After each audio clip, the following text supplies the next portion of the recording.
Hello, I would like to talk to you today about the human eye and the English terminology useful for doing that. The presentation will cover topics such as basic anatomy of the eye, extraocular muscles, the retina of the eye, and I will also touch a bit on the visual pathways.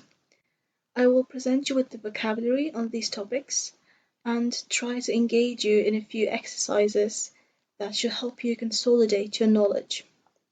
You can say the answers out loud to practice speaking, or you can write them down. Let's go to the second slide. Here, as you can see, there is a glossary of words related to the anatomy of the eye. It could be useful for revision, and I also wanted to include it into the beginning of the presentation to show you the correct pronunciation. Also focus for a moment on the sentence at the top of the slide. A substantial part of English anatomical terminology comes directly from Latin. This means that if you know English terminology, you will automatically know a lot of Latin terms.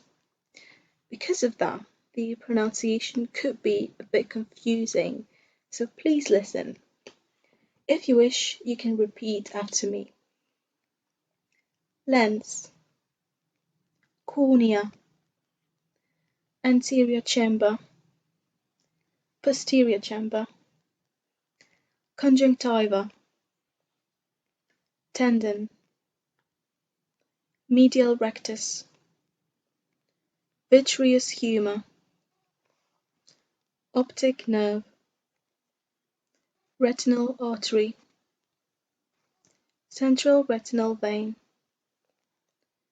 fovea centralis of the macula lutea, sclera, choroid, retina, lateral rectus, ciliary body, ciliary muscle, scleral sinus, canal of Schlemm. Okay, now let's go to the next slide and consider the localization of all of these structures. On the top of the slide, the first structure that we can see is cornea, which has a bit of a rounded shape. Then there is the anterior chamber and the posterior chamber, separated by iris. Now, anterior and posterior are terms worth knowing because they are widely used in anatomy. Essentially, anterior means in the front of, and posterior means in the back. So, just as we can see, the anterior chamber is more in the front and the posterior chamber is behind it. Then we have conjunctiva and tendon of the medial rectus. Medial rectus is one of the extraocular muscles, and I will come back to it later. The substance filling up the eyeball is vitreous humor. Between the vitreous humor and the iris, we can see lens. There are three sort of membranes surrounding the vitreous humor: retina, choroid, and sclera. The most important for vision is the retina, and I will describe it in more detail later. There is a special place in the retina called fovea centralis of the macula lutea, or in short, just fovea. Optic nerve arises from the retina. On the left-hand side, there is a tendon of the lateral rectus being another extraocular muscle. Finally, two structures linked to the lens are ciliary body and ciliary muscle, and scleral sinus, or canal of Schlemm, at both ends of the cornea. Okay, so now that we know the terminology, let's go to the fourth slide to do some exercises. I have some questions prepared. I will read them and give you a few seconds to think about how you would answer them. You can also pause the presentation if you want. Then I will give you an exemplary answer. may be different from yours, but it doesn't mean that yours is wrong. The purpose of this exercise is to engage you in active learning. So let's try to consider what are the roles of different parts of the eye. First, describe what is the general role of the eye.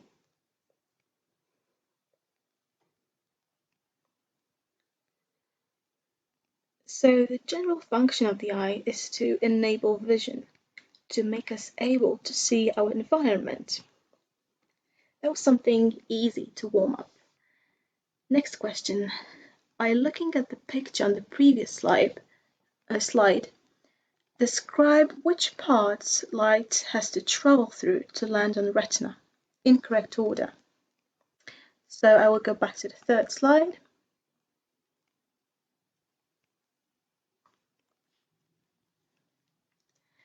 As we can see in the picture, light will definitely have to first cross the cornea, then the anterior chamber. Then it will go to lens through a hole in the iris called pupil, and after crossing the vitreous humor, it will land on the retina. Third question. Describe what a tendon is.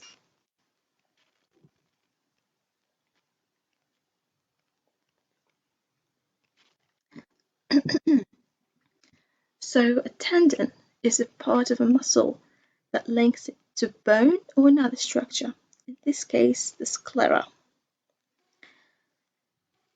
Okay, what are the membranes surrounding the vitreous humor?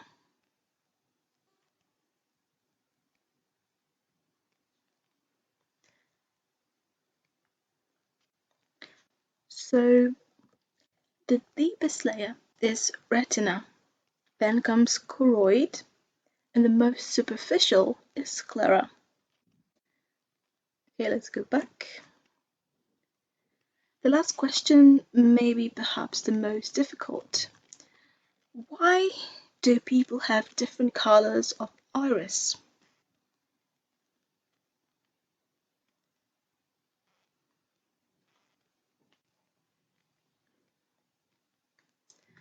This is because of the different pigments present in the iris, which give it a specific color. The next exercise is on the fifth side. Here we have a few terms and definitions which we have to match. I will read the definitions and give you a few seconds to think, and then give you the correct answer. I will also draw your attention to the key phrases in the definitions. Let's start with A layer of nervous tissue that covers the inside of the back of the eyeball, in which stimulation by light occurs, initiating the sensation of vision. It is actually an extension of the brain and connected to the brain by the optic nerve.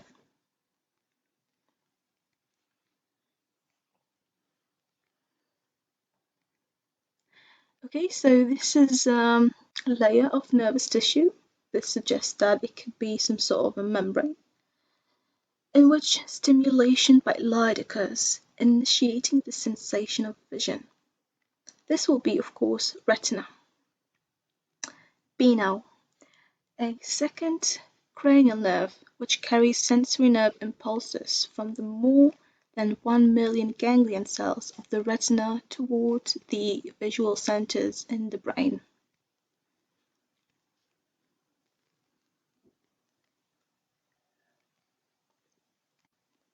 So it's a cranial nerve that carries sensory nerve impulses from the retina. This could be only optic nerve. C. A nearly transparent structure suspended behind the iris of the eye, the sole function of which is to focus light rays onto the retina.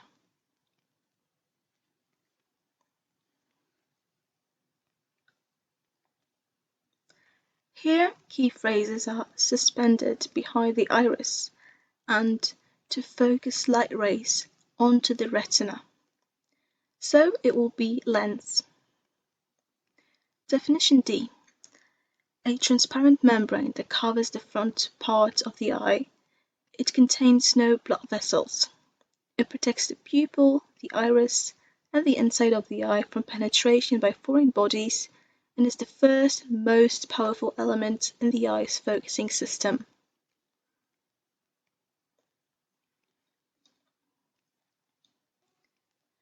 So it's a membrane that protects the eye from penetration by foreign bodies and is an element in the eye's focusing system.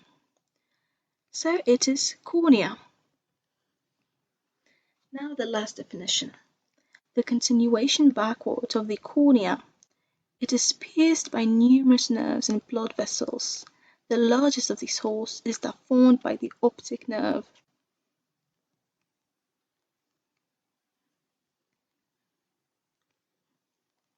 I think that the key phrase here is the continuation of the cornea. It should be clear now that it is sclera.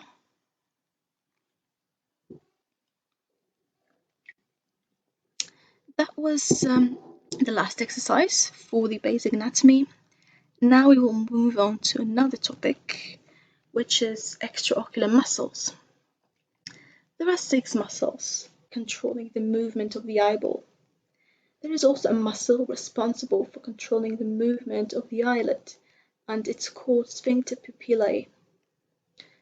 Muscles located at the bottom part of the eyeball are inferior rectus and inferior oblique. These located at the upper part are superior rectus and superior oblique. Medial rectus is a muscle located closer to the nose, and lateral rectus is the muscle located more to the side. Muscles, to contract, first have to receive a stimulation from a nerve, and the nerves responsible for stimulation of extraocular muscles are oculomotor, trochlear, and abducens nerves. On the next slide, we have translation of these terms, so you can pause the presentation and read them or come back to them later. Now we'll do another set of short questions to answer to help you learn the terminology. First question is, which muscle contracts if a person looks upwards? If we look at the picture again, we can see that it must be the superior rectus muscle. Now, which muscle contracts if a person looks downwards? So the opposite. In this case, it will be the inferior rectus muscle.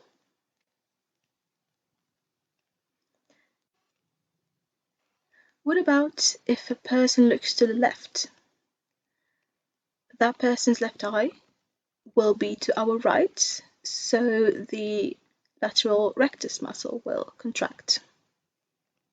And if a person looks to the right, now in this person's left eye, the medial rectus will contract. The last task is to find in the internet or in a textbook which numbers are associated to the nerves innervating extraocular muscles, and which of these nerves innervate which muscles.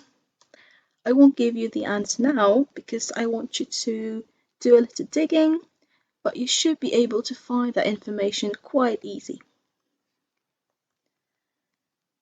Let's move on to the next topic, which is the retina.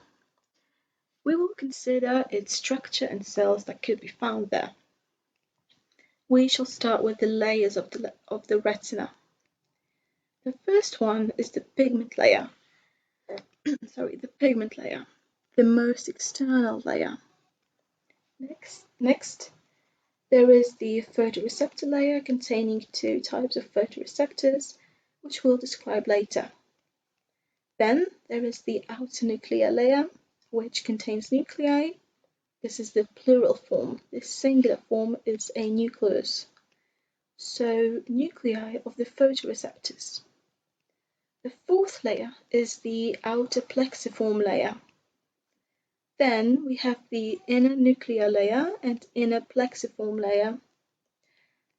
the seventh one is the ganglion cell layer, which generates the output from the retina. And finally, the last layer is the nerve fiber layer, collecting fibers arising from ganglion cells to form the optic nerve.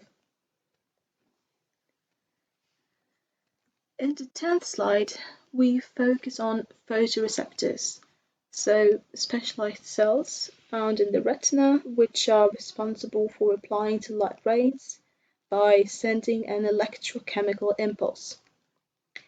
There are two types of photoreceptors, rods and cones. They have an outer segment, an inner segment, and a synaptic terminal. You can also clearly see that each photoreceptor has a nucleus in the inner segment. Let's come back to the picture of the whole retina and identify other types of cells present in it. In the inner nuclear or fifth layer, there are three types of different cells. These are bipolar neurons, horizontal cells, and amacrine cells.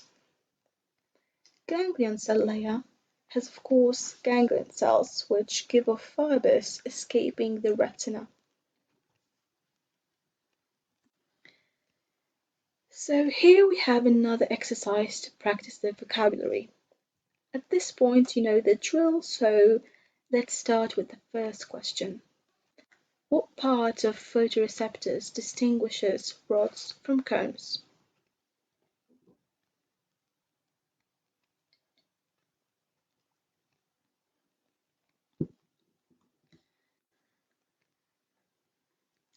If we look again at the picture, this part is definitely this part is definitely the outer segment, which is of a different shape. So second question, what is the part of the retina containing mostly cones and not rods?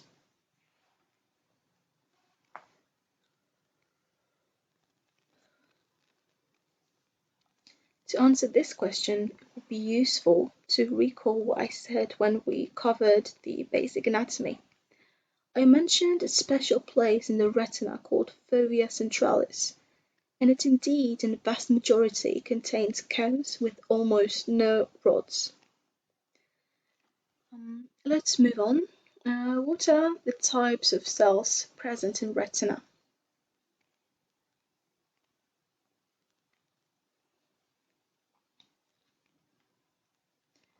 You should remember from the last slide that these are ganglion cells, horizontal cells, amacrine cells, bipolar neurons, and photoreceptors. You can add cells constituting the pigment layer as well.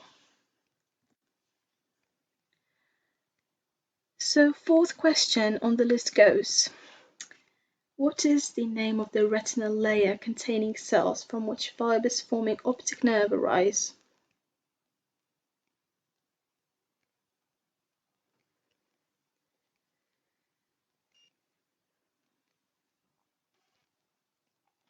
Here the answer is pretty straightforward, and it's ganglion cells layer. Now the last question. What is the difference in function of rods and cones?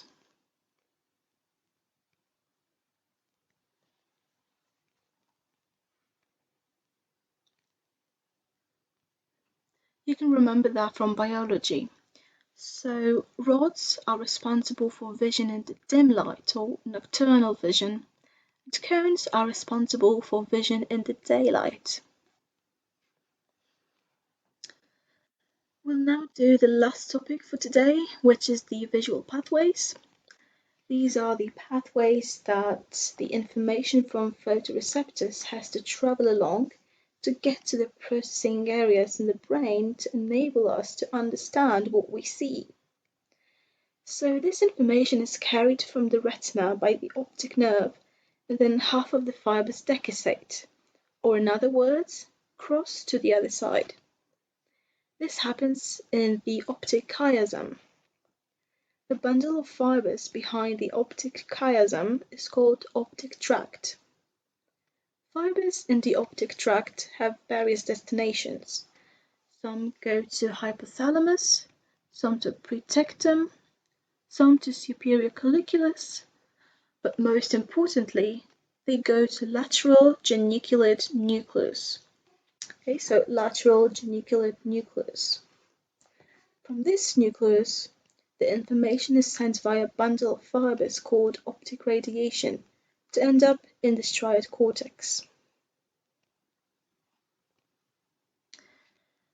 On this slide, we have the last portion of exercises for today.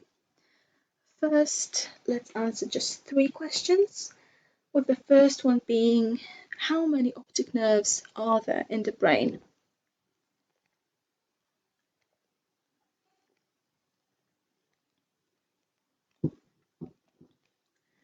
This is not a tricky question. There are only 2 optic nerves, each one for one eye. Okay, what is the name of the structure connecting lateral geniculate body, or lateral geniculate nucleus, with striate cortex in the visual pathway?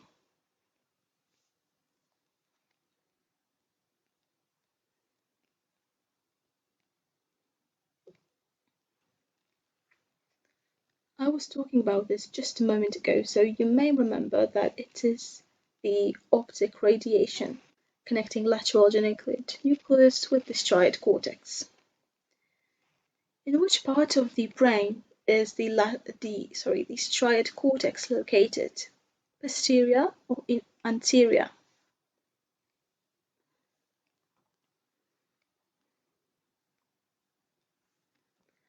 Remember what I said in the very beginning of this presentation. Posterior means in the back and anterior in the front. So striate cortex is located in the posterior part of the brain. Now we have just 2 sentences to complete. So optic nerves decussate in the structure called.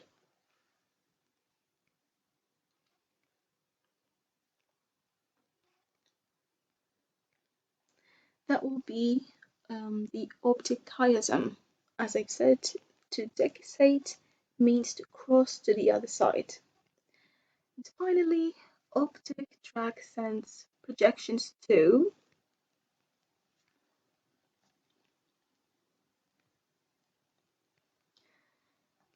So here it may be useful to look again at the previous slide. It shows us 4 destinations: the hypothalamus, the pretectum, the superior colliculus, and the lateral geniculate nucleus. Okay, so this is for today. Thank you for your participation, and I hope that this presentation was interesting to you and you gained some knowledge about the terminology for the eye anatomy.